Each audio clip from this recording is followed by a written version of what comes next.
Bonjour, j'aimerais vous parler d'une scène de la vie quotidienne au concert. Hier j'étais à un concert à la cathédrale Sainte-Croix des Arméniens, à Paris, près du quartier juif comme on dit.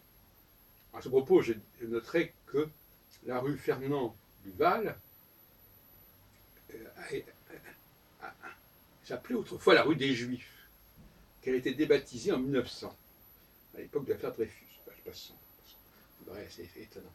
Et il aurait peut-être fallu quand même la rappeler, la remettre à son nom d'origine, la rue des Juifs, puisque c'est le quartier juif. Alors, ce qui nous intéresse ici, c'est deux choses. D'une part, le bruit, les conversations avant le début du concert. J'en ai déjà peut-être parlé, je trouve ça insupportable.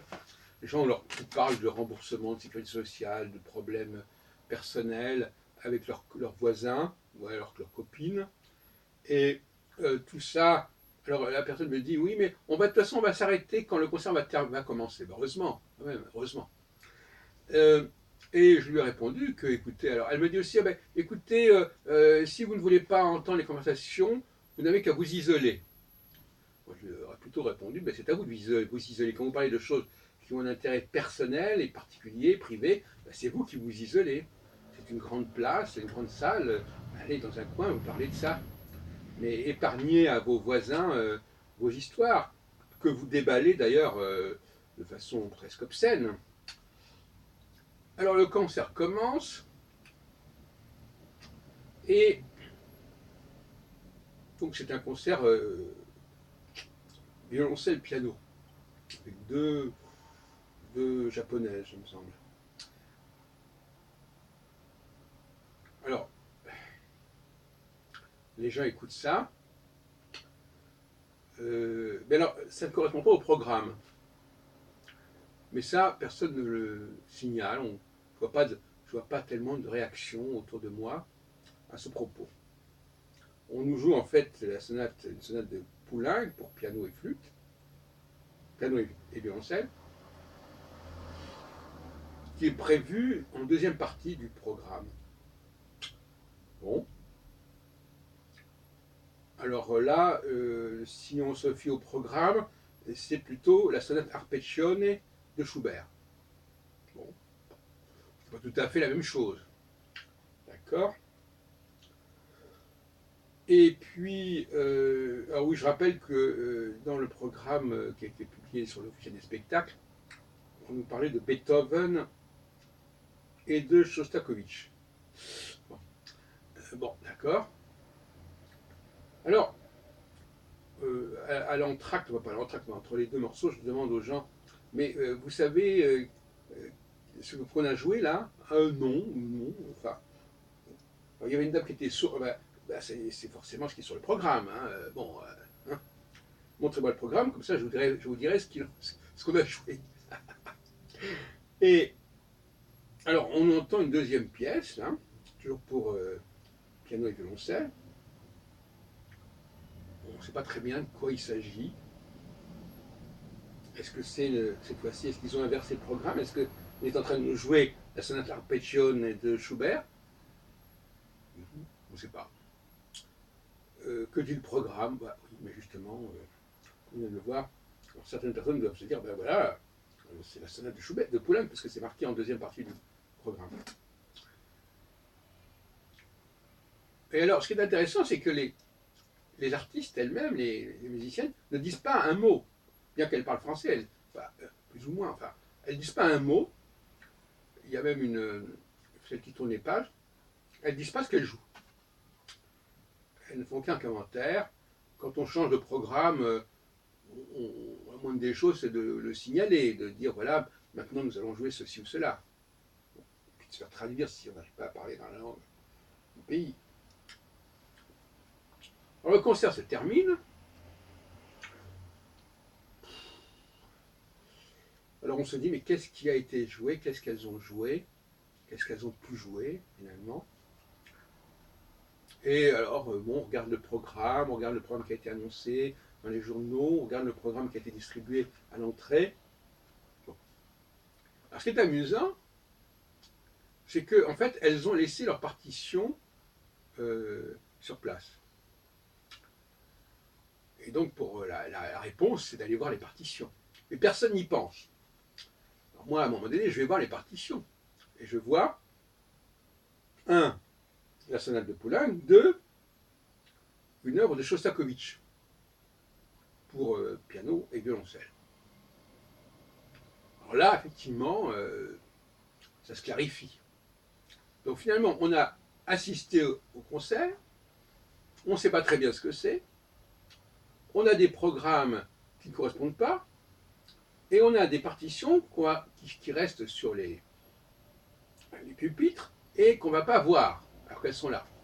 Et on a les interprètes qui sont dans un coin, qui sont allés en coulisses, etc., et auxquels on ne va pas non plus demander ce qu'elles ont joué.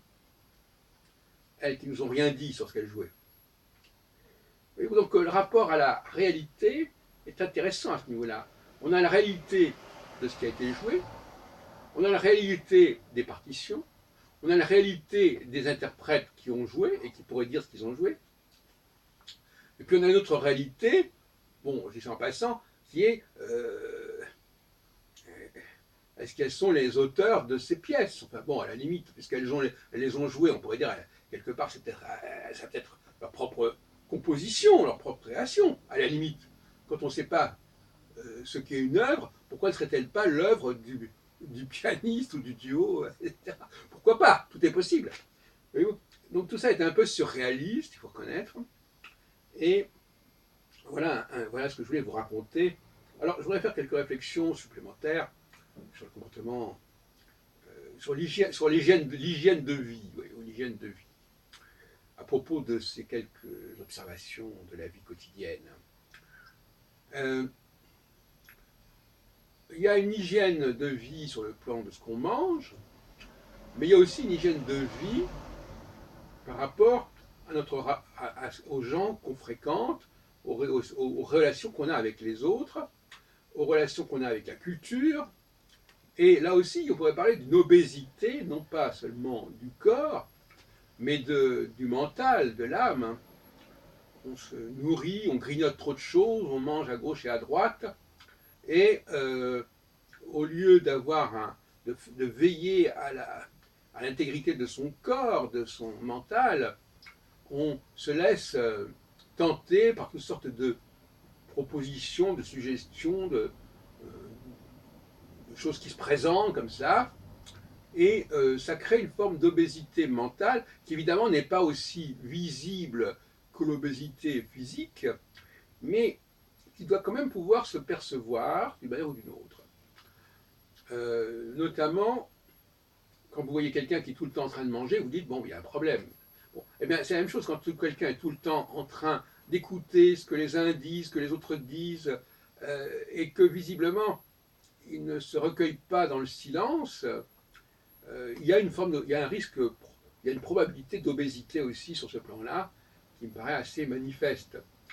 Le grignotage de la nourriture est assez du même ordre que le grignotage de tout ce qu'on peut entendre. Dès le matin, on se réveille, on met la radio, la télé, le replay, etc.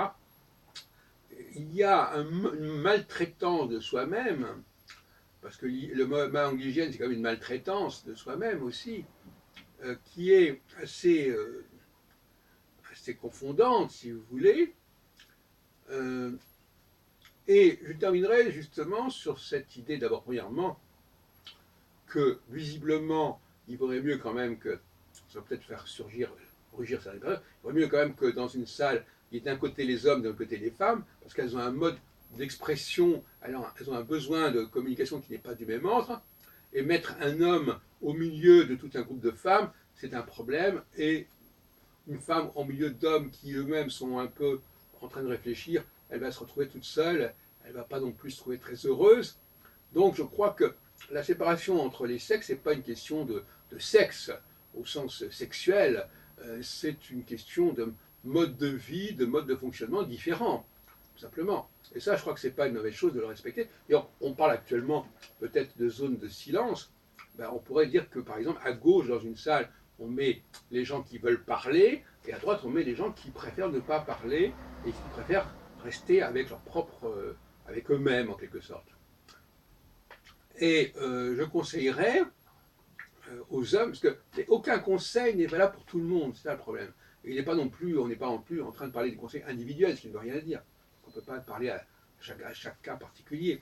Mais pour les hommes, en tout cas, prenez l'habitude de, quand vous vous réveillez, de ne pas mettre de bruit, de vous rester allongé et de faire une sorte d'examen, non pas de conscience, mais un examen de ce que vous pensez, de ce que vous écrivez, de ce que voilà, de tout ce qui se passe dans votre tête.